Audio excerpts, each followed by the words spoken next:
Bienvenidos a nuestra edición especial de Hablando en Concreto, con la charla denominada Diseño sísmico por desempeño de edificios de concreto, ventajas y oportunidades. Hablando en Concreto es un espacio para pláticas, conferencias y capacitaciones del CTCC. Mi nombre es Alejandra Trejo, soy colaboradora de CEMEX México y será un gusto acompañarlos en esta sesión. Recuerden que estamos emitiendo una constancia de asistencia a todos aquellos que tengan una duración en el evento de 45 minutos una vez iniciado el evento. Es muy importante que en el registro para el webinar coloquen sus datos correctos, ya que con estos datos nosotros emitiremos la constancia. CEMEX reconoce su participación e interés por conocer más acerca del concreto.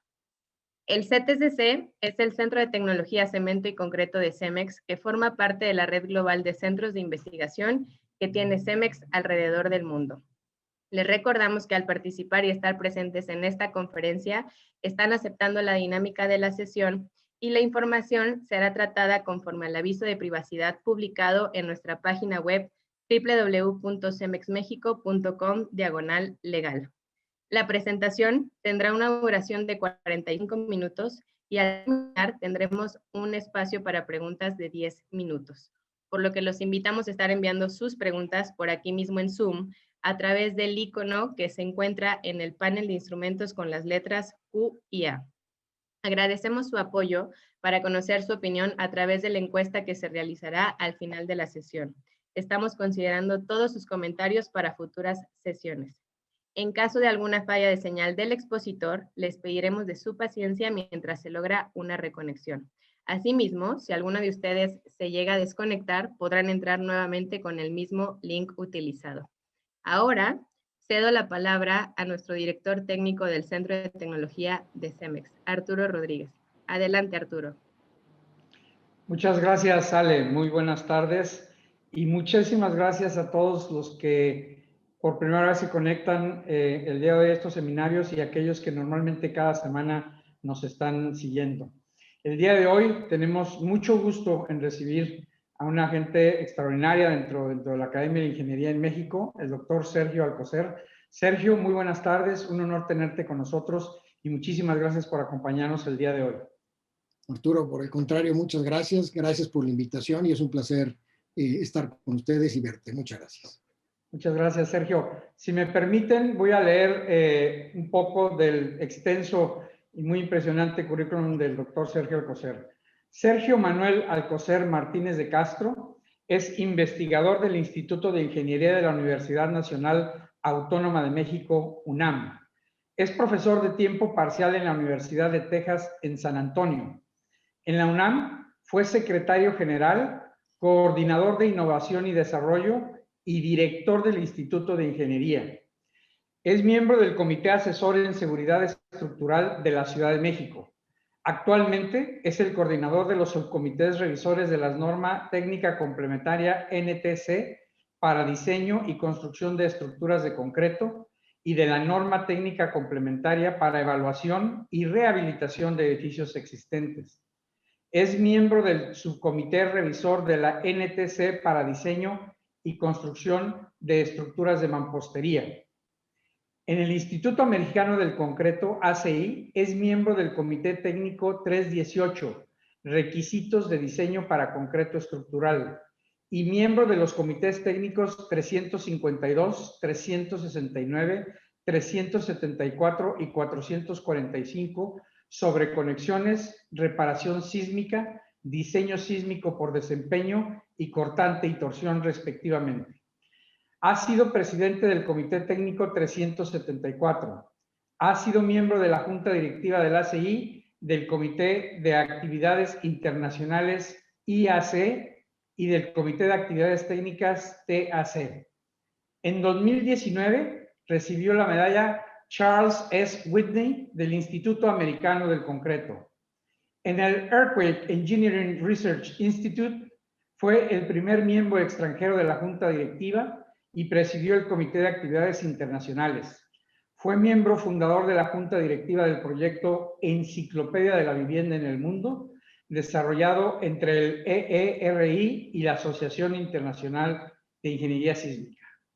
El doctor Alcocer es ingeniero civil de la Facultad de Ingeniería UNAM y doctor en Ingeniería de la Universidad de Texas en Austin.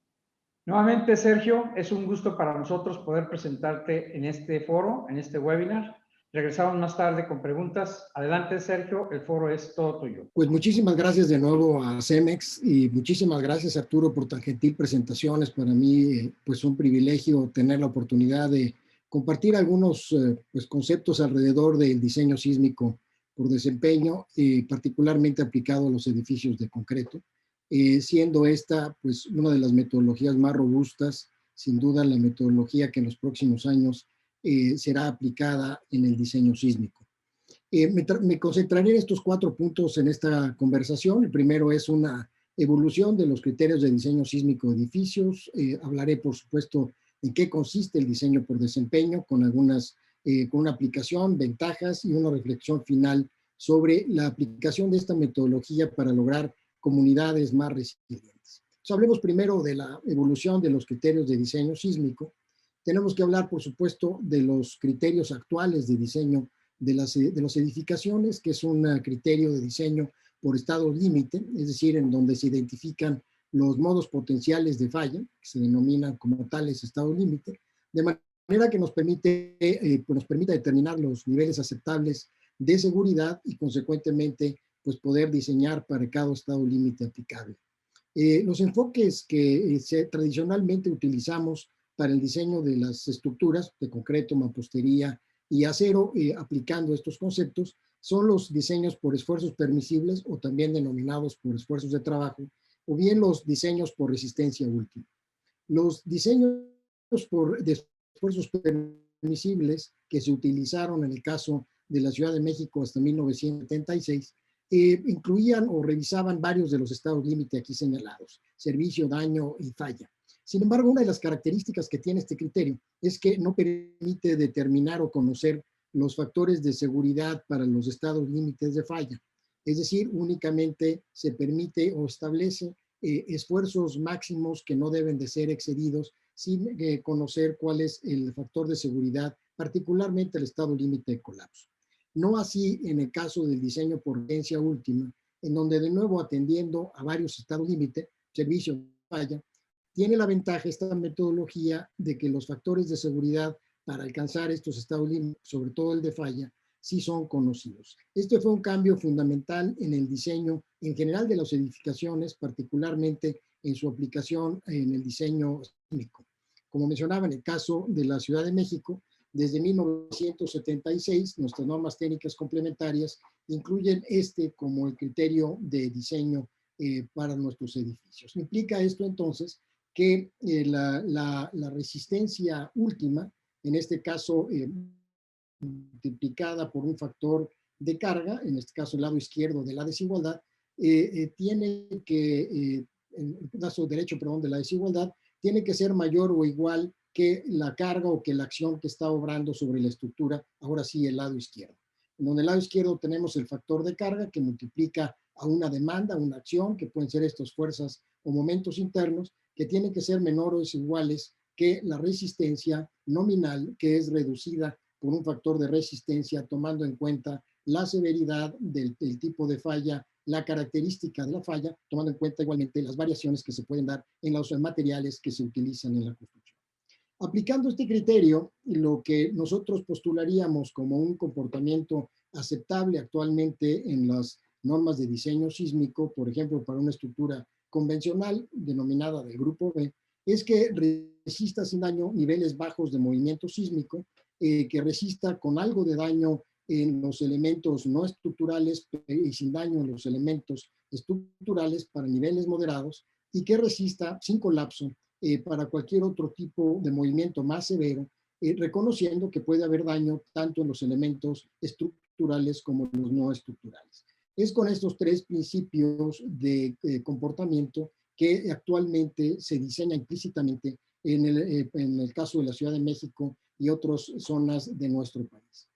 Pero para entender el comportamiento ante los sismos es importante tener presente varias de las características que desempeñan un papel fundamental en el comportamiento de las estructuras. Primero que nada, es la rigidez, naturalmente expresada en el intervalo elástico por la rigidez inicial o la pendiente de esta curva carga-desplazamiento. Posteriormente tenemos la resistencia.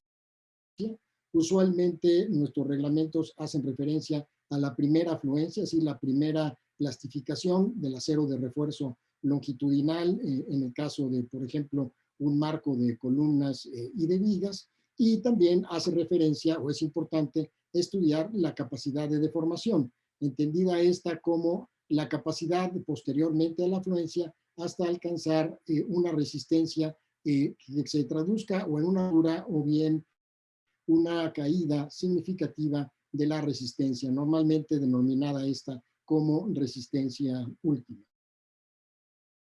determinada por su capacidad de deformación, su capacidad resistente, aquí no ilustrada la capacidad de disipación de energía, es decir, es el área dentro de los lazos histeréticos sometidos, a veces se somete a un elemento estructural ante las acciones reversibles de los sismos. Así pues, entonces, en el caso de las estructuras, pues estamos ante la demanda que se traduce en desplazamientos laterales de una estructura, particularmente de deformación plástica. Nuestros reglamentos hacen referencia a la capacidad dúctil que tienen nuestras estructuras y es en la medida que tengan una mayor capacidad dúctil, que tendrán una mayor capacidad de disipación de energía, siempre y cuando la resistencia de los elementos, la resistencia de la estructura permanezca estable. Son también demandas importantes la velocidad y la aceleración, particularmente en lo que se refiere a los contenidos, a los elementos no estructurales de una edificación. Naturalmente, un menor nivel de respuesta, es decir, un menor nivel en términos de desplazamiento, velocidad y aceleración, se traducirán en un menor nivel de daño. Particularmente en el caso de la estructura en sí, es el desplazamiento el que controla estos daños, de manera que estructuras que tienen un menor desplazamiento lateral, sometidas estas a los sismos más intensos, tendrán por lo general pues una menor cantidad de daño o daños menos severos en comparación con aquellas estructuras que no lo tienen. Entonces, en general, el concepto que estamos hablando es entonces que la capacidad sísmica de una estructura expresada en términos de resistencia, rigidez, capacidad de deformación elástica, disipación de energía, tendrá que ser mayor o al menos igual que la demanda sísmica. Y esta es la desigualdad o la verificación que se busca en todo momento satisfacer durante el proceso de diseño. Una evolución a partir de estos conceptos de capacidad se dio reconociendo la incertidumbre que existe en los movimientos sísmicos, buscando entonces que la deformación de las estructuras, los mecanismos que se pudiesen dar, fuesen mecanismos plásticos que fueran estables y consistentes a lo largo del movimiento. Por ejemplo, en esta curva que tenemos aquí, carga-desplazamiento, sometida a la estructura, en este caso un marco, a deformaciones relativamente significativas, esperaríamos la formación de articulaciones plásticas, en este caso en los extremos de las vigas, producto de que en este lugar se presentan las bandas de momento flexionante. Y buscaríamos que las articulaciones plásticas se presenten en las vigas, de modo que para condiciones de mayor desplazamiento, desplazamientos máximos permisibles, tengamos una distribución como la ilustrada aquí en el lado derecho, que hace que el mecanismo sea muy estable, sea muy consistente y no tengamos la posibilidad de un colapso. No así cuando tenemos la formación de articulaciones plásticas en los extremos de las columnas en un solo entrepiso, estaríamos induciendo al edificio a que tenga un colapso de entrepiso. El mecanismo o el diseño por capacidad lo que busca entonces es producir estos sistemas revisando que la jerarquía de modos de falla sea tal que el primer modo de falla, que es el que predomina, que tiene mayor probabilidad de ocurrencia, se presente, como está aquí ilustrado, mediante la articulación plástica de vigas. El concepto de diseño ha evolucionado a partir fundamentalmente del temblor de 1989 de Loma Prieta, en donde los Estados Unidos se dañó un importante conjunto de edificaciones que tenían en algunos casos daños estructurales, en otros casos importantes daños no estructurales que impidieron la funcionalidad de estos edificios por varias semanas e incluso varios meses. Esto llevó a la necesidad de pensar que se debiese diseñar la edificación para que pudiese cumplir con diferentes criterios de diseño, diferentes niveles de desempeño. Así entonces se desarrolló conceptos como los ilustrados en esta figura, en donde igualmente en una curva carga-desplazamiento tenemos para diferentes desplazamientos diferentes o distintos niveles de daños. Para desplazamientos relativamente pequeños tenemos estructuras sin daño, es decir, la respuesta de la estructura permanece en el intervalo elástico. Conforme aplicamos mayores desplazamientos, los daños en la estructura serán cada vez más severos, llegando incluso a ser irreparables. La pregunta entonces es cómo podríamos nosotros diseñar una estructura si yo quisiera que mi estructura ante los sismos de diseño tuviesen un daño menor, tal que entonces la estructura pudiese seguir funcionando. Esto era algo que no estaba explícitamente reconocido en los reglamentos de construcción, y es aquí donde surge la idea de poder entonces diseñar para distintos niveles de desempeño. En este sentido, los niveles de desempeño son lo que se está haciendo aquí es dividir este continuo en una serie de niveles de desempeño discretos, para los cuales entonces, de conformidad con el interés y la necesidad del dueño de un edificio, el diseñador estructural, en este caso, pueda diseñar la estructura para ello. Con base en este razonamiento, en un documento denominado Visión 2000 de la Sociedad de Ingenieros Estructurales del Estado de California, se planteó que los edificios de ocupación común, como puede ser una vivienda o un edificio de oficinas, pudiese ante sismos que tuviesen un nivel de peligro asociado a una ocurrencia frecuente, poder operar inmediatamente después del mismo, después de este sismo.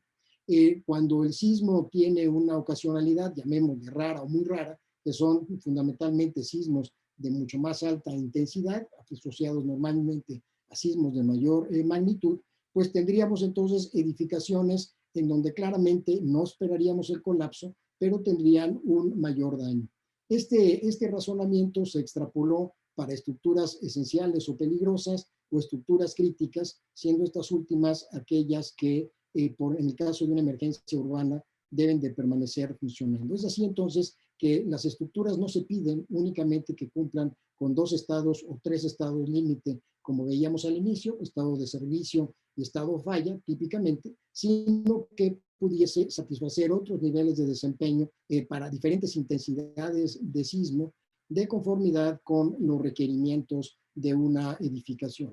Imaginemos, por ejemplo, un centro de datos para una instalación crítica del gobierno, o bien, por ejemplo, para un banco, pues es claro que este edificio no puede experimentar daños estructurales, ni siquiera puede experimentar daños no estructurales en sus contenidos, dado que aún para los sismos muy intensos debe de seguir operando, o bien debe recuperarse la unidad en muy corto plazo. Entonces esto obliga a un criterio de diseño, por ejemplo, para esa edificación más estricto que para una edificación de uso común. Entonces, el diseño por desempeño consiste en la selección primero de estos objetivos de diseño, mediante el reconocimiento de los posibles sistemas estructurales, la configuración más apropiada para ello. Nos lleva esto necesariamente al dimensionamiento y detallado de la estructura, de los elementos no estructurales, y buscar que la calidad durante la construcción y el mantenimiento sean de suficiente calidad para que estos objetivos de diseño se puedan cumplir.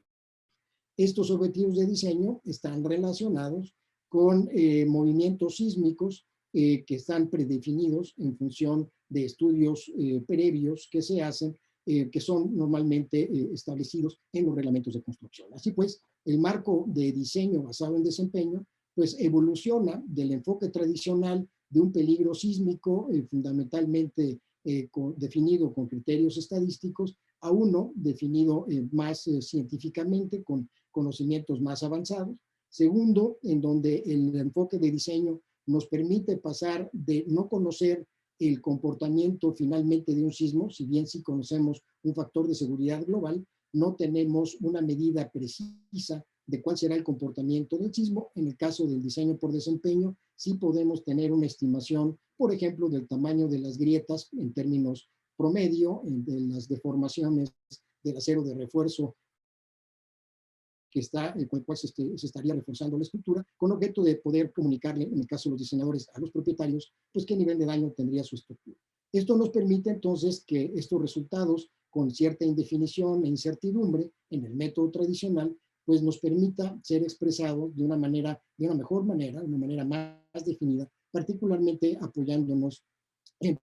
probabilidades. Así pues, entonces, lo que implica esta metodología es, a partir de una intensidad sísmica y reconociendo algunos parámetros ingenieriles de demanda, que son los parámetros que utilizamos en ingeniería para poder estimar los daños, digamos en este caso una distorsión lateral del edificio, pues podemos medir entonces el daño y tomar como una variable de decisión en función de la magnitud del daño si aceptamos o no los daños probables, expresados estos en términos de víctimas, pérdidas financieras o bien tiempos perdidos. Así pues, de manera formal, esta es la expresión que relaciona el criterio o que establece el marco de diseño basado en desempeño, y estos podrían, quienes estén interesados, estudiar más ampliamente en los documentos que se han planteado en el Centro de Investigación de Ingeniería Sísmica del Pacífico en la Universidad de California. Este método de diseño por desempeño ha sufrido una evolución significativa, particularmente en los Estados Unidos, en donde con apoyo del gobierno federal se han desarrollado documentos como el que ven ustedes aquí, que ya proporciona una metodología tanto para el diseño de rehabilitaciones, es decir, edificios existentes que merecen ser revisados y eventualmente rehabilitados para satisfacer criterios más avanzados de diseño sísmico, así como también para se sientan las bases para el diseño basado en desempeño de edificios nuevos. En todo caso, lo que se busca con los procedimientos establecidos en esta metodología es poder tener una medida de los riesgos, es decir, asociando el peligro con la vulnerabilidad de la estructura, o incluyendo en esto los elementos no estructurales, pues cuáles son los riesgos a la vida, las pérdidas económicas y los tiempos que se pueden perder en caso de daños. Este tipo de metodología he ido aplicando en inventarios amplios de edificios. Este es el ejemplo que el doctor Dearline de la Universidad de Stanford ha venido trabajando en un centro que él coordina justamente relacionado con los temas del uso de las herramientas de computación para hacer evaluaciones usando marcos como el de diseño por desempeño, en este caso de edificios en el centro de la ciudad de San Francisco, en California, en donde lo que le ha interesado al doctor Dearline es estudiar qué pasaría ante la ocurrencia de un sismo en cuanto a la respuesta de los diferentes tipos de edificios. Cada uno de los colores que ven ustedes aquí en el diagrama de barras representa diferentes tipos de estructuras construidos en diferentes décadas en la ciudad de San Francisco. Por ejemplo, en los años 80 predominan edificios de acero, marcos de acero, ya sea que tenían o que tienen un marco perimetral para resistir fundamentalmente el 17 de estos edificios, o bien 10 en donde se esperaba que todos los marcos contribuyeran a resistir el sismo. A partir del estudio de estos edificios y utilizando las metodologías por desempeño, ha planteado, por ejemplo, cuál sería la posibilidad de recuperar la funcionalidad de los edificios en el centro de San Francisco si se implantaran diferentes estrategias. Por ejemplo, estrategias de mitigación, en donde, por ejemplo, ante la ocurrencia de un sismo, tengamos ya a la mano los contratistas listos para revisar la estructura y eventualmente rehabilitarla, ingenieros que estén disponibles para hacer justamente estas valoraciones de la seguridad estructural, la posibilidad de que los edificios estén asegurados, que se tengan planes de contingencia, o bien que algunos de estos edificios previamente a la ocurrencia del sismo se hayan rehabilitado para cumplir con los requisitos más modernos de los reglamentos. Vean ustedes que la diferencia en términos de los días perdidos de una comunidad, en este caso de una comunidad muy cercana a la comunidad financiera, a la comunidad de negocios, pues es del orden de unos 200 días. Sin embargo, en la medida, por ejemplo, en que se rehabiliten los edificios previamente, pues en lugar de que tengamos que esperar el uso de estos edificios por 200 días, pues este tiempo de espera se reduce a 150 días. Un tema que le ha interesado al doctor Dearline es qué pasa con el concepto del acordonamiento, es decir, este cercado que se hace durante o después, perdón, de la ocurrencia de un sismo para evitar que la gente, producto de los peligros de una caída y demás, pueda accidentarse. Bueno, estos tienen un efecto en la medida que sea muy grande el acordonamiento, pues hace que la recuperación sea más tardada. En la medida en que estos acordonamientos estén reducidos o que se circunscriban a los edificios más dañados, eso permite que aquellos otros edificios que no se hubiesen dañado puedan ser utilizados más rápidamente. Así pues, entonces, en un criterio de diseño por desempeño, pues la pregunta es cómo se inicia este criterio o cómo se utiliza este criterio. Bueno, primero que nada necesitamos determinar en función de una rigidez inicial de la estructura, pues cuál es el periodo que con mayor probabilidad pueda tener nuestra estructura para con base en esto determinar la resistencia a carga lateral, en este caso expresada por una fuerza cortante basal, y finalmente poder verificar que la estructura tenga la capacidad de deformación que hemos supuesto que deba tener. Así pues, iniciamos suponiendo que vamos a diseñar una estructura, por ejemplo, un marco dúctil de concreto que tendrá una capacidad de desplazamiento expresada por un factor de utilidad, digamos, de 4, bueno, pues nosotros esperaríamos entonces que el resultado final de nuestra estructura tenga la suficiente detallado y la suficiente capacidad de deformación justamente para tener esta capacidad de formación igual a 4. Así pues, si nosotros conocemos el desplazamiento al cual va a estar sujeto la estructura, para un cierto sismo, en este caso expresado en términos de un sismo, la respuesta de un sismo, un espectro para una cierta ductilidad, podemos obtener el periodo asociado, el periodo fundamental de la estructura asociado a nuestro edificio. Si para este periodo yo ingreso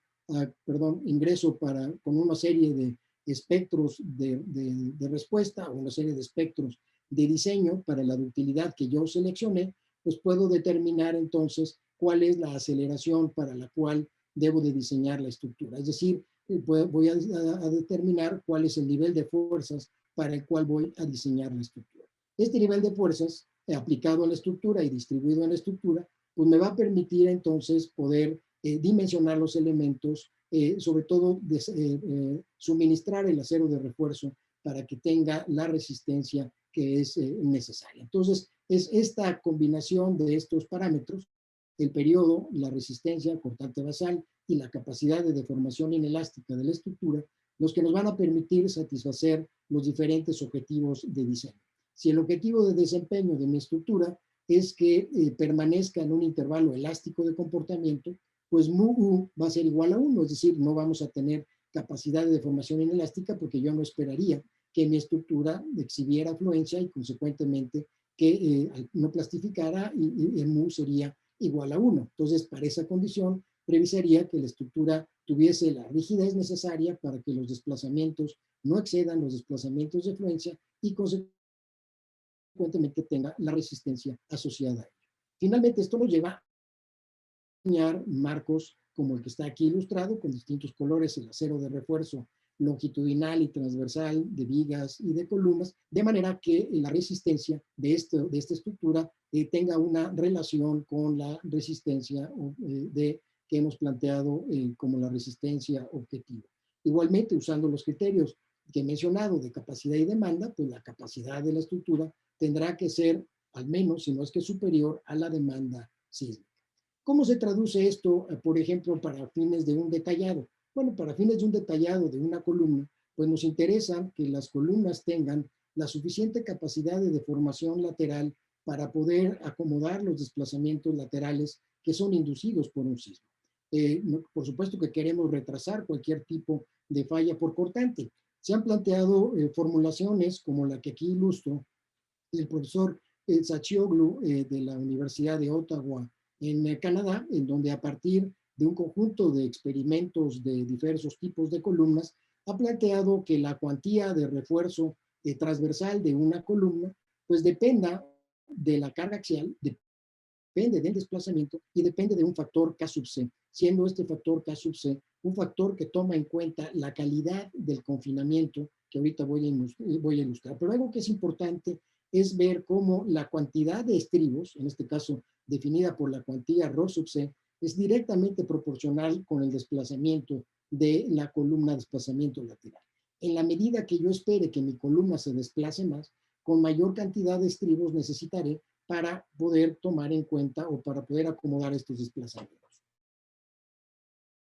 En esta figura muestro el concepto de este factor K sub C. En la medida que el K sub C se acerque a una distribución, por ejemplo, como la de una hélice, un suncho, en una columna de sección circular que tiene un confinamiento óptimo, tendré entonces un K sub C más cercano a esta unidad. Esto lo logramos con una distribución en el perímetro del refuerzo longitudinal lo más uniforme posible, con la colocación de estribos sobrepuestos o bien grapas, como se ilustra en esta figura. En la medida que yo logre un confinamiento lo más uniforme posible, este valor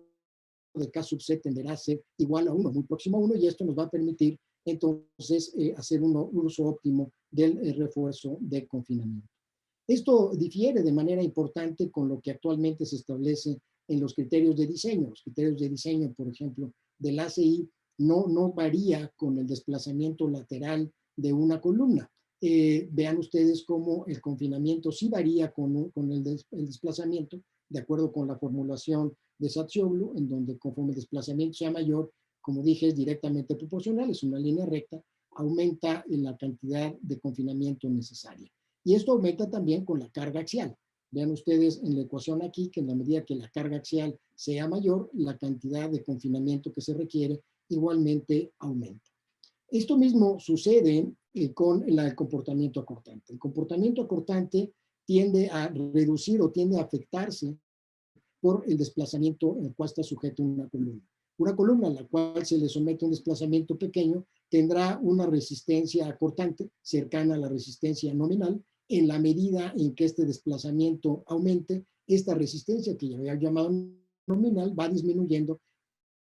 conforme estos desplazamientos aumentan. En esta gráfica que ''ven ustedes aquí, que incluye una serie de resultados de laboratorio, vean ustedes cómo la resistencia normalizada por el área y la raíz cuadrada de F'C disminuye conforme, se aplican los desplazamientos, en este caso expresados por una ductilidad de desplazamiento. Esto ha llevado a que se formulen diferentes modelos de resistencia cortante que tomen en cuenta la contribución al corte del concreto, la contribución del acero de refuerzo, la contribución de la carga axial. Varios de estos ejemplos están aquí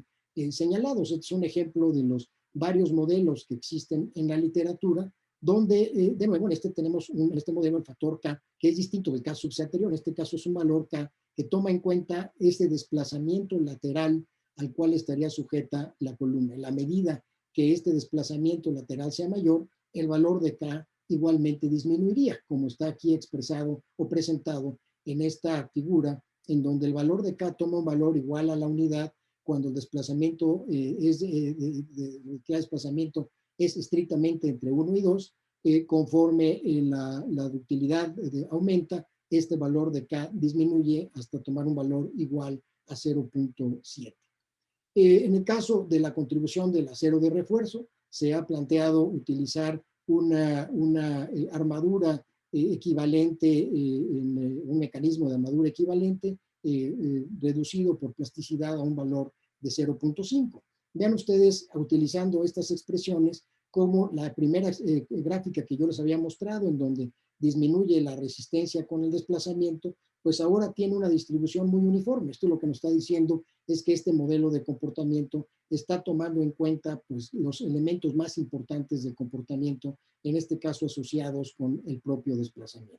Algo similar se ha planteado para el caso de los muros. Sánchez Celestino y un servidor en algún momento trabajamos sobre enfoques similares para la resistencia a tensión diagonal de muros de concreto, igualmente reconociendo que hay una disminución de la resistencia, como se ve en la línea roja, con el desplazamiento,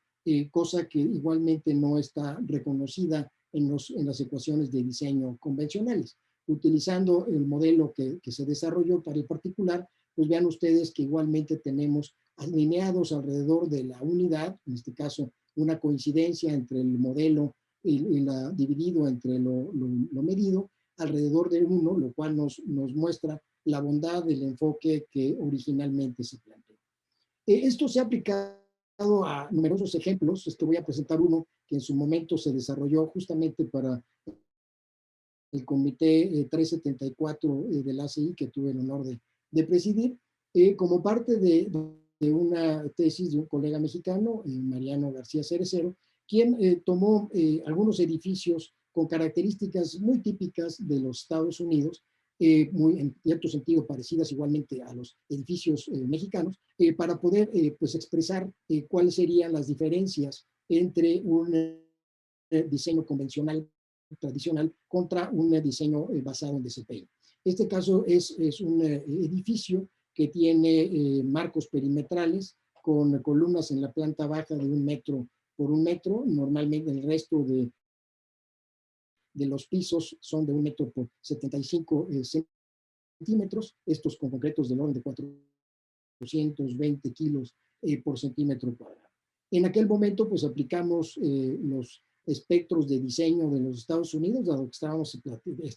trabajando este ejemplo para ser utilizado en los trabajos de este comité del ACI, de manera que los valores que ven ustedes aquí de coeficiente sísmico y de amplificación corresponden al estado de California, habría que propio para el caso de la Ciudad de México. Y bueno, esto es el resultado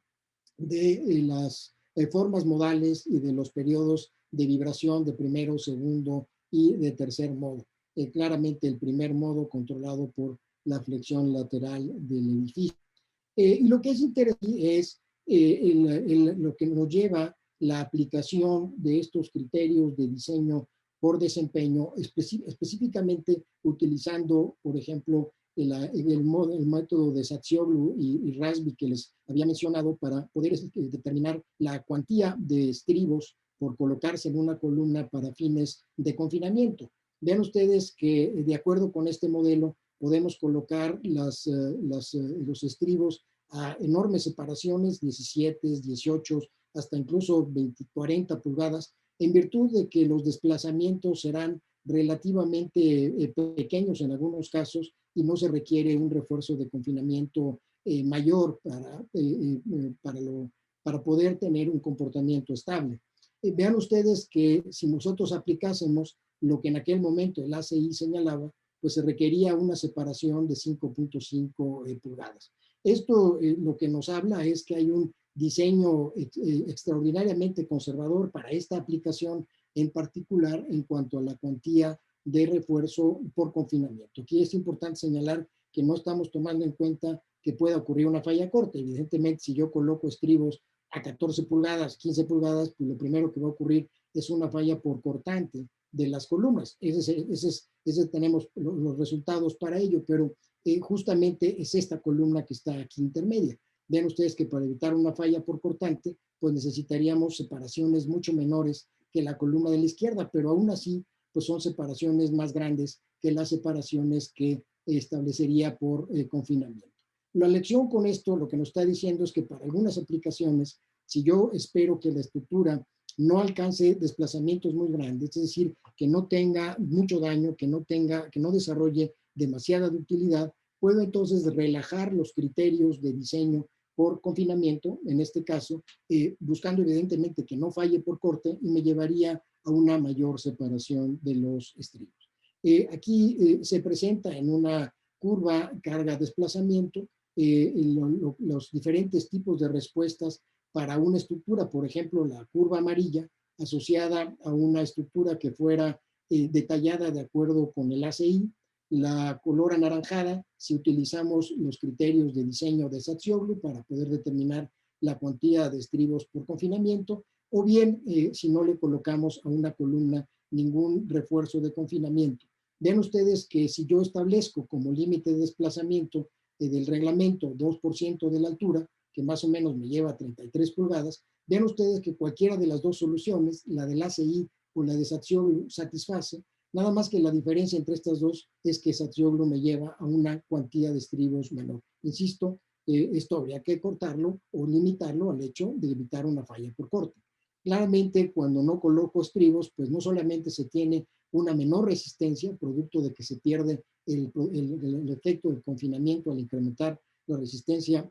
del concreto, sino también se ve una dramática reducción de la capacidad de formación, cosa que ya sabemos, que es mucho menor que el límite del desplazamiento. Así pues, es con estos conceptos que está evolucionando el criterio de diseño por desempeño, ahora incorporándolo en el concepto de las comunidades resilientes. Y aquí es importante definir qué es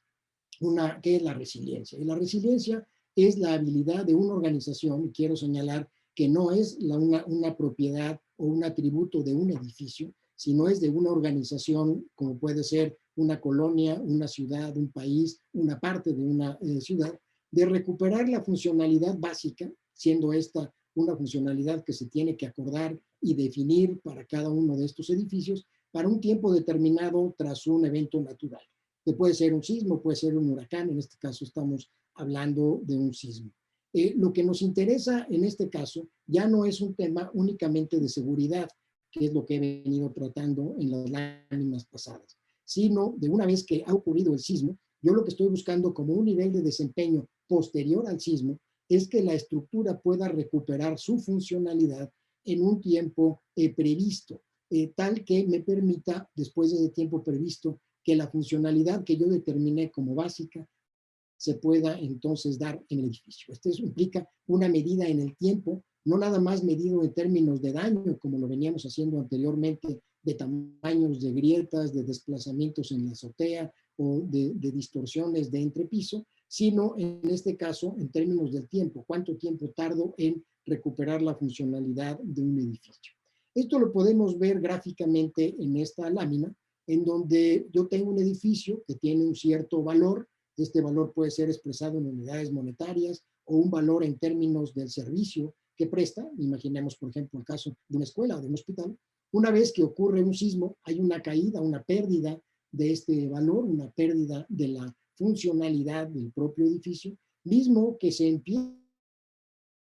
a recuperar esta funcionalidad una vez que se inician los esfuerzos de reconstrucción dentro del ciclo integral de los desastres. Esta recuperación de la funcionalidad toma un tiempo. Este tiempo deseablemente debe ser lo más breve posible. Sin embargo, esto implica que haya un conocimiento de cuáles son los recursos disponibles para poder recuperar la funcionalidad. Implica la rehabilitación de la estructura, implica probablemente la rehabilitación de elementos y contenidos, e implica una erogación importante. Es claro que en algunos casos este valor que tenía la estructura, por ejemplo, desde el punto de vista monetario, económico, no se alcanza a recuperar con respecto al valor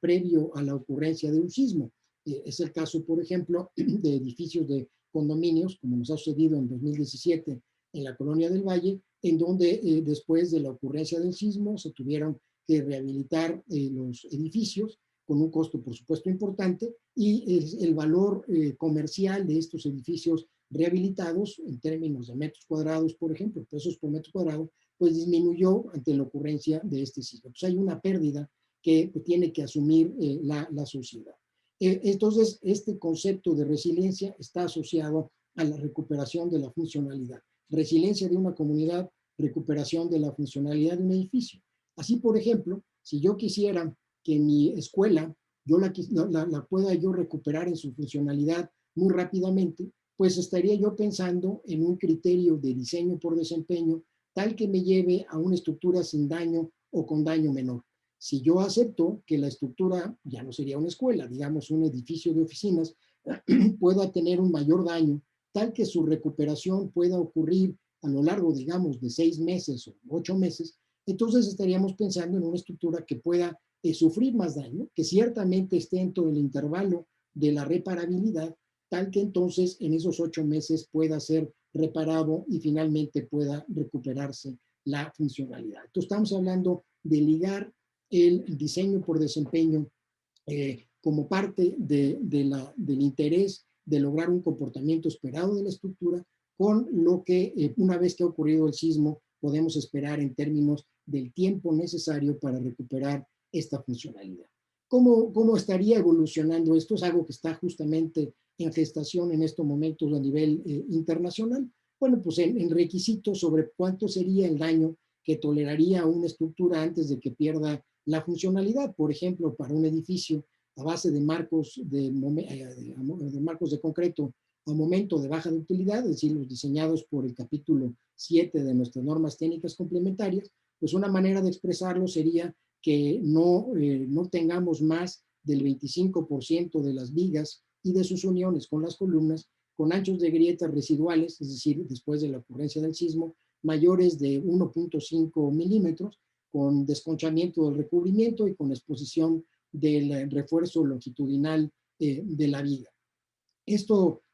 sería, digamos, expresado en términos ingenieriles, es el parámetro de demanda, en este caso en términos de agrietamiento. Esto nos llevaría entonces a pensar que una estructura que satisfaga esto pueda ser reparable. Estaríamos hablando de una estructura que se comporte dentro de esta zona gris en términos de desplazamiento y que tenga la posibilidad de ser reparada. Y ahí echaríamos mano de las distintas técnicas de reparación, inyección de resinas epóxicas para las grietas más significativas, la sustitución del concreto que se ha desconchado y que se ha desprendido. Estas aplicaciones, estos conceptos se han aplicado, por ejemplo, a estructuras como la que ven ustedes aquí, un edificio que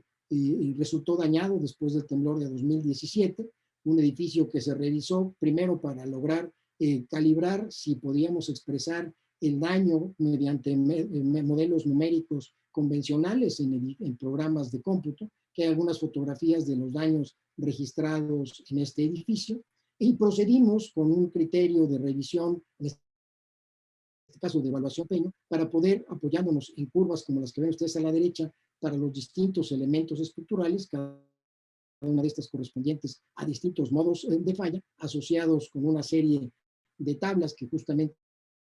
reflejan estos comportamientos, pues logramos reproducir el daño que efectivamente ocurrió en el edificio. Esto nos permite, una vez que hemos entendido el modo de comportamiento del edificio, pues postular diferentes técnicas de rehabilitación para que cumplan los mismos objetivos o criterios que les he mencionado anteriormente, basados en desempeño, puestos de acuerdo en este caso con los usuarios o con los dueños del edificio sobre qué nivel de daño esperarían para la estructura. Hemos aplicado estos conceptos, por ejemplo, el caso de las escuelas en nuestro país. Estas son las llamadas escuelas regionales, que son escuelas de mampostería de un piso, para las cuales nos interesa que su nivel de comportamiento sea menor que el que está aquí marcado con un triángulo, que es el límite a partir del cual esperaríamos daños tales que hagan que la estructura no pueda ser ocupada inmediatamente. Vean ustedes que donde hay cruces de la curva de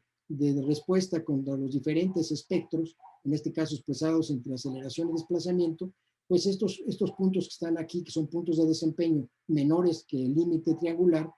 nos lleva a concluir que para estas escuelas efectivamente esperaríamos un comportamiento como el que hemos postulado de ocupación inmediata. Hay una escuela, en este caso, este cuadrito que está acá, que es para una zona C, de sísmica C, digamos hacia la capital de Oaxaca,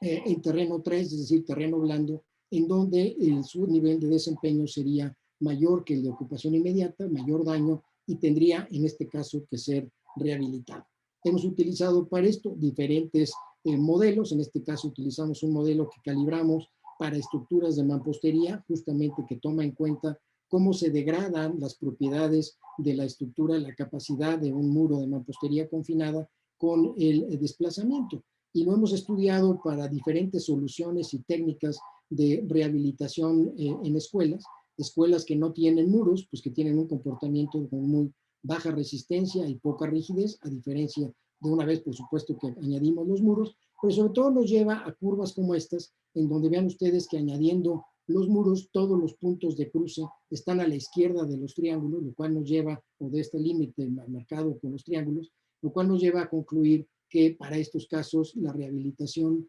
sería cercana a la posibilidad de la ocupación inmediata. Lo hemos estudiado para la dirección larga de las escuelas, para la dirección corta de las escuelas, y finalmente pues hemos desarrollado un conjunto de tablas, como las que ven ustedes aquí, en donde para diferentes tipos de estructuras de concreto y de mampostería, analizadas en la dirección X y Y, en diferentes zonas sísmicas y diferentes tipos de terreno, pues hemos visto cómo, o hemos determinado que varias de estas estructuras sí permitiríamos o nos permitiría predecir un comportamiento cercano a la de ocupación inmediata, pero para otras estructuras, como las que están marcadas en X, no. Esto son justamente las estructuras que hemos ya recomendado, por ejemplo, en este caso al INIFED, para que sean las prioritarias en ser rehabilitadas. Hemos venido trabajando, en este caso con Bernardo Moctezuma, en la recolección de información de una de las técnicas de rehabilitación más usadas en la Ciudad de México y en el país, que es la adición de muros de concreto con diferentes modalidades, justamente desarrollando una base de datos que apoye lo establecido en esta guía técnica de rehabilitación sísmica, que yo les recomiendo que aquellos estén interesados que la puedan consultar. Aquí está abajo a la derecha la liga para que puedan bajarla gratuitamente y que incluye pues todo un conjunto de requisitos de análisis, diseño, construcción y supervisión de diferentes técnicas de rehabilitación. Bueno, pues esta base de datos la estamos utilizando justamente para poder determinar cuáles de las técnicas que existen para conectar estos muros de concreto es la mejor objeto de alcanzar una mayor resistencia. Aquí estoy señalando dos, la de los modelos AL8 y AL12, que son anclas con resina epóxica en vigas y el refuerzo horizontal del muro soldado al marco original, y bien la de AL7 y AL14, que se refiere a refuerzo adicional en los bordes del muro soldado. Esto nos está permitiendo identificar cuáles son las mejores técnicas a utilizar para conectar, por ejemplo, en este caso de los muros, y esto nos llevará a poder plantear curvas como las que ven ustedes aquí a la izquierda, que sean consistentes con los diferentes tipos de muros que se puedan adicionar, diafragmas completos, parciales, con aberturas o no. En el mismo sentido, estamos trabajando con columnas y vigas encamisadas con concreto, columnas y vigas encamisadas con acero y muros de mampostería encamisados con mortero y concreto, justamente para poder tener estas curvas que no existen a nivel internacional y para poder modelar estructuras para fines de rehabilitación. Estoy por terminar. En el ACI se ha hecho un esfuerzo muy importante por ir incorporando estos conceptos de diseño por desempeño en la norma, particularmente en la nueva versión del año del 2019, pues apoyándose en los documentos de la ASC, la Sociedad Americana de Ingenieros Civiles, un documento muy interesante de diseño de edificios altos del propio Centro de Investigación de Ingeniería Sísmica del Pacífico de California, y en una publicación del ACI sobre diseño por desempeño y el propio reglamento, pues ha permitido desarrollar un apéndice que nos permite verificar el diseño de los edificios, particularmente cuando sometemos a estos edificios a un análisis dinámico no lineal. El análisis dinámico no lineal no se pretende ser utilizado para fines de diseño, no se pretende ser utilizado para edificios convencionales, es para edificios que tienen un comportamiento dinámico especial, edificios muy altos, edificios con irregularidades, edificios que albergan equipos importantes, en fin, y se utiliza para verificar el diseño que previamente se hizo siguiendo los criterios de diseño por desempeño o bien los criterios de diseño de un reglamento. Está dividida el apéndice en 9 apartados. Particularmente quiero hacer énfasis en los que están aquí incluidos en color rosa, que se refieren a cómo modelar el edificio para poder estimar razonablemente los desplazamientos laterales, recordando de nuevo que los desplazamientos laterales son los que expresan el daño de manera global, las deformaciones unitarias de manera local, y esto pues nos lleva a la posibilidad de poder utilizar estos conceptos para edificios grandes y complejos como los que ven ustedes aquí. Entonces, poco a poco, y va incorporándose estos criterios de reconocer el comportamiento no lineal, de ir avanzando entonces en el diseño por desempeño. Nos obliga entonces a ampliar nuestro conocimiento de la respuesta sísmica, a calibrar esta respuesta con diferentes métodos. Y bueno, pues todo esto pensando en que en el diseño por desempeño nos permite avanzar sobre todo en el postulado de metodologías para que en la fase numérica podamos capturar o expresar de manera más robusta el comportamiento. plantea de manera interesante una relación entre las características de una estructura y su desempeño. Esto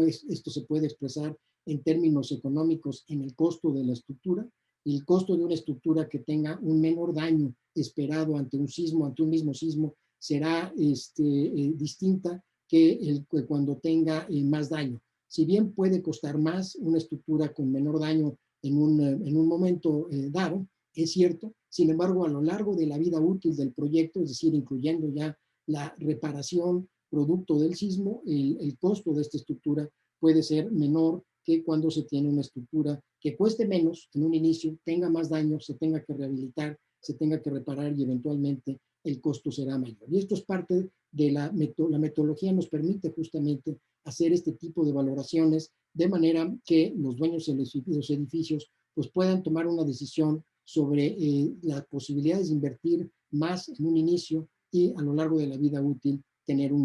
mejor desempeño. Finalmente, pues nos permite este criterio de diseño a la comunidad de ingeniería estructural, pues tener una mejor comunicación con nuestros clientes, con los arquitectos, con las instituciones de gobierno y con la sociedad en general, para poderles expresar de mejor manera cuál es el tipo de comportamiento, el tipo de daño que se puede presentar, expresando esto en unidades monetarias, en meses o días en que pueden quedar inhabilitadas los edificios y en algunos casos pues las probabilidades de víctimas. Nos permite también con esto pues planear, diseñar y lograr comunidades resilientes, como he mencionado, un ejemplo que hemos estado aplicando recientemente en México en el caso de las escuelas. Y bueno, pues esto abre una enorme oportunidad, por ejemplo, para las sociedades técnicas, para empresas interesadas como CEMEX en estos temas, de formación, capacitación, entrenamiento, investigación y transferencia de conocimiento. Con esto termino, de nuevo agradeciendo a CEMEX la oportunidad que me dieron